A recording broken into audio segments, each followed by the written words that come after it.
Adelaide 16-14, 110 to 7-8-50.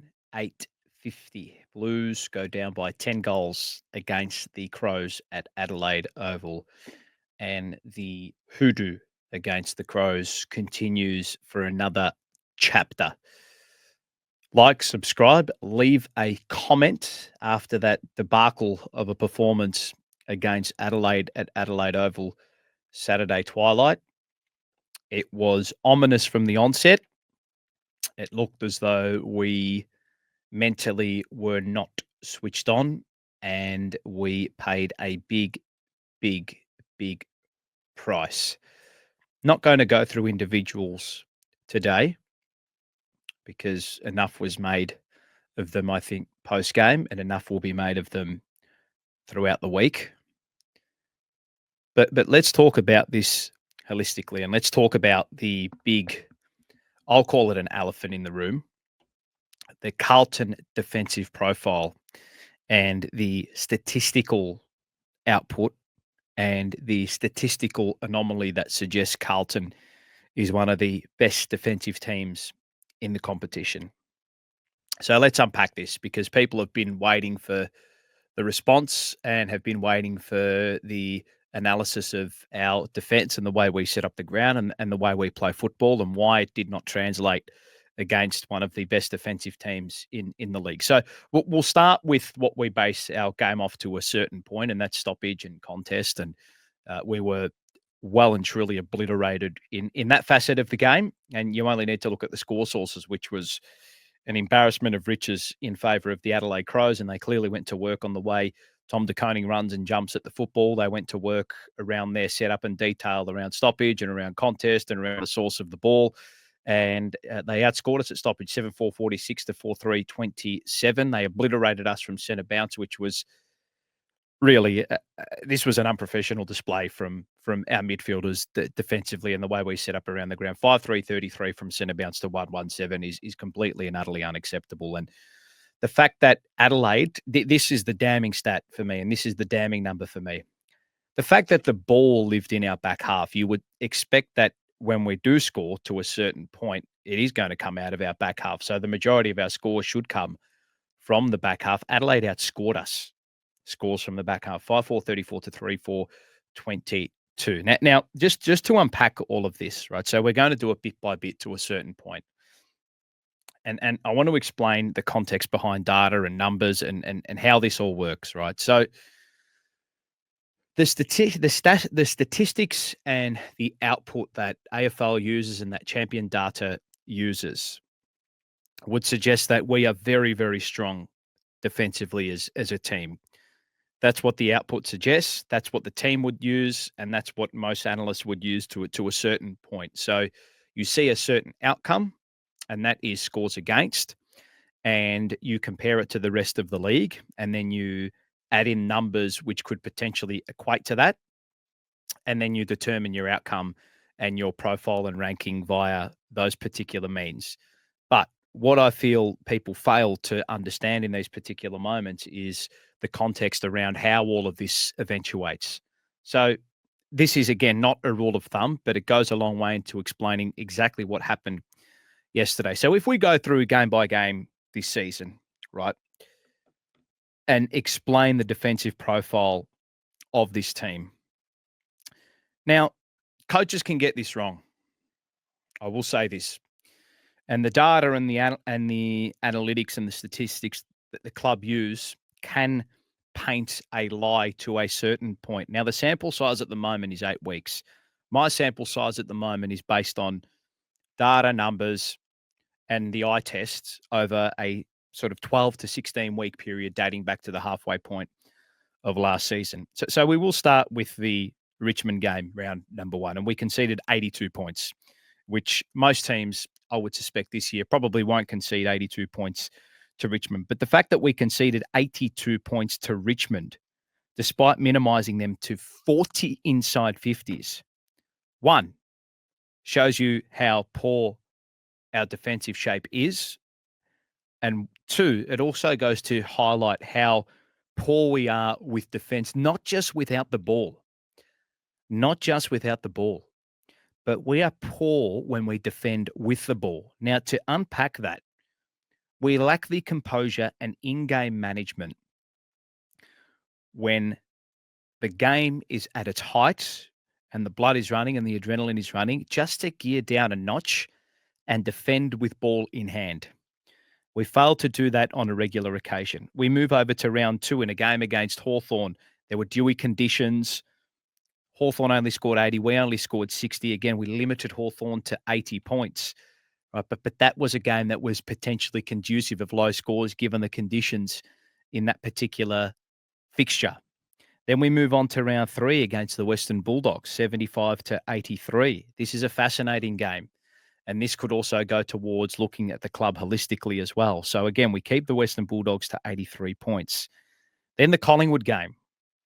Now, this is probably a statistical anomaly because Collingwood should have scored a lot more in this fixture. They left a lot of goals out on the park. 8-15 they kicked. Mind you, we kicked 6-10. But that third quarter, once they found those easy shots, which they were getting a lot of in that second term, they just weren't able to put them away. Once they found those easy shots, they put us away with consummate ease. Then we move along to round 5 and round 6, West Coast and North Melbourne. Everybody, and I would say nearly every single team in the league, will get a lick of the ice cream against these two teams. And numbers on the offensive end and defensive end are going to be inflated by these two teams, 80 to 85% of the opponents with which they face.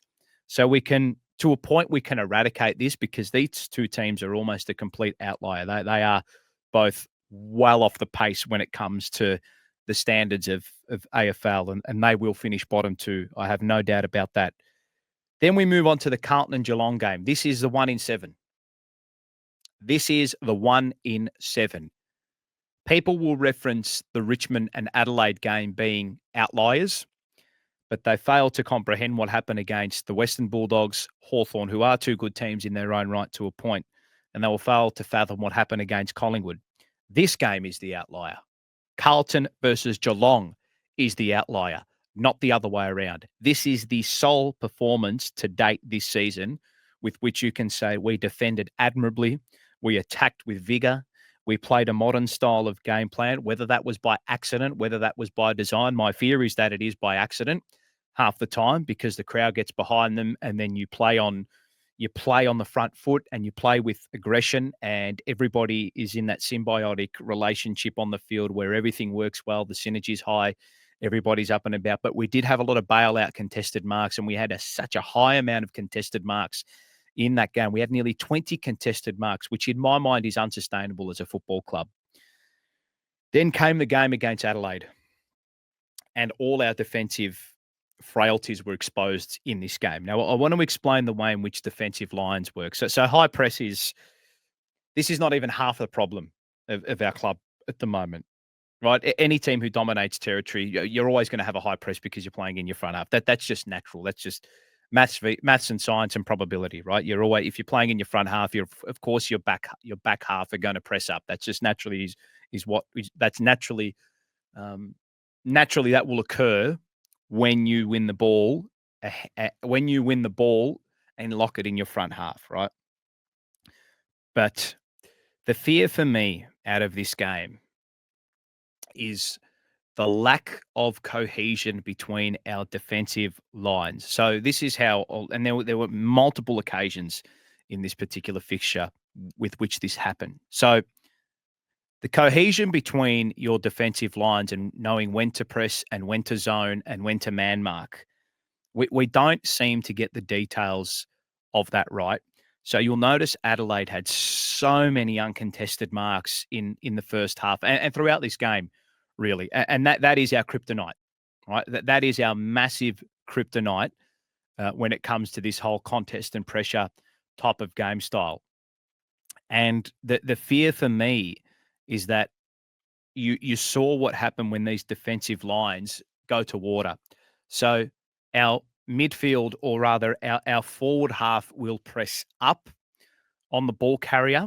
And then as the pressure begins to increase and you need to tick the scoreboard over and the game starts to slightly get away from you, there are moments where the lines behind the forwards will sag back. And what happens there is that you leave space in between or over your first defensive line and your first wave with which Adelaide were able to pick their way through, right? So then what happens in those moments is that the forwards then start to sag back a little more to cover the space in behind them, which Adelaide utilised really well when they had ball in hand and moved the ball from their back half. And then what happens there is that because the defense have been told that they are sagging back too far, they come up too far ahead of the ball. And then your zone and your defensive lines compress. And what happens there is that if you look at your forward half's defensive line and you look at your back half defensive line, when it compresses and you cut off the middle part of the ground, you allow those short 20-meter kicks in front of your initial defensive line, which is what Adelaide had a lot of in this particular game. But then what happens is as your back half presses up, you allow space out the back, which is what we saw a lot of as the game went on. Now, getting the press right and getting that zonal marking right is to do with communication. It is to do with leadership. It is to do with being brave, and it is to do with details around how you prepare for this game. Then we will go into the stoppage and contested part of the game. And Tom De Koning was monstered in this match by Riley O'Brien, and there were no excuses for his performance. And is he going as well as he was in that middle stage of last season? I would say probably not. He's going to command a lot, and we know that, and plenty of people are going to be talking about him. He's been really solid this year, but he was showed up in this game, and it won't get any easier against Rowan Marshall against St Kilda coming up on Friday night. So, look, at the moment, this is not the in-depth and detailed analysis that the coaches would be looking at it, and I will expand on this on Tuesday night when I get a little bit more time to do so, and have put a lot more time and effort into looking over the first 8 games, which I'm actually going to go back and watch replays of and jot down all my notes about our defensive frailties. And when I talk about defensive frailties, I don't necessarily mean those one-on-one battles and spoils and winning the ball back and whatnot. I refer to the details around stoppage and defending with the ball, which we do not do well enough. Do we have the players in the team to do that? Maybe to a certain point. I think we do. But people will also reference our poor ball use. And to a point that is true, but there are stages, and you only had to see the game against Geelong last week. There are stages where we move the ball with such vigor and verve that it looks so good. And you think to yourself, why can't they do that every week? Right? Now, the frustration for me in a lot of this is that when you are trying to move the ball out of your back half for what seemed like 85 to 90% of the game, you are having to run up and back and up and back. And you're having to move the ball 120 meters from fullback, halfback, all the way into your forward line for the majority of the game. When you get on the end of chains, that running, that constant running, those 70, 80, 90-meter sprints that you have to do from the back half to the forward half, fatigue sets in, and the ability for you to effectively dispose of the ball is diminished. That's just always going to happen. My frustration also stems back to the defensive profile and teams and people referring to us as being really, really strong as a defensive team. Now we are a team that is we just continue to focus on this whole contest and pressure and stoppages and clearances and look, it's the game, it's the type of game with which we base our foundation off. But you do need to find different layers. And I have no doubt that the coaches will be trying to train ball movement. Of course, this is obvious. This is clearly obvious, right? But because we have such a physical advantage over a lot of midfields in the competition, Patrick Cripps, George Hewitt, Adam Cherry is actually very, very strong. He's built really, really strong physically as an aesthetic athlete. So is Tom De Koning, right?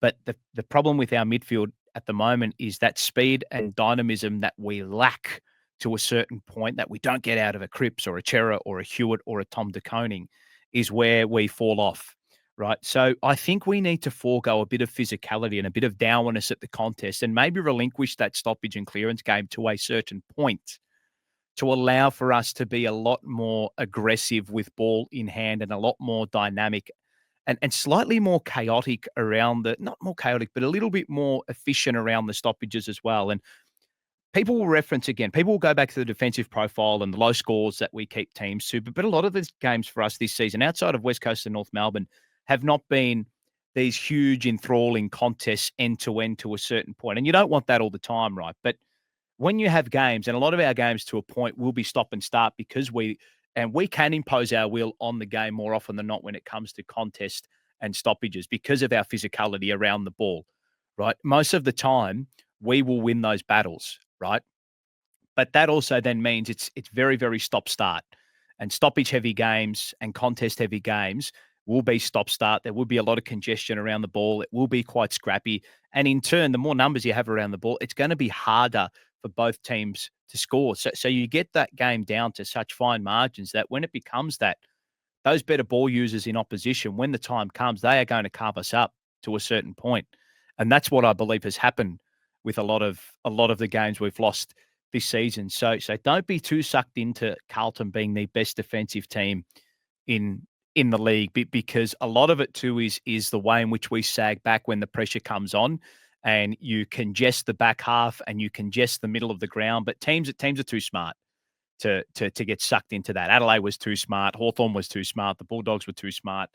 The way they fished the ball around stoppage and then the way Adelaide bullied us around the ball and were able to push our physical midfielders under Tom De Koning and then also defend their side of the ground was a testament to the Crows and their midfield department. They really went to work on us and that they really showed us up. So I'll go into more depth with regards to our defensive profile on Tuesday night. So make sure you're tuning in. It's a segment and I'm planning to do it it'll go for about 30 to 45 minutes where we just break down everything to do with our defensive profile, adding context as to why these certain numbers have been inflated throughout the season. So make sure you keep tabs on it. It was a really, really poor performance from our lads. And unfortunately, my fear at the moment is that the Geelong game is actually the outlier this season. Game against St Kilda is not going to be any easier because you saw the way in which they moved the ball with their uncontested brand to a certain point, and that is going to come to the fore at the MCG, and we need to be ready for it.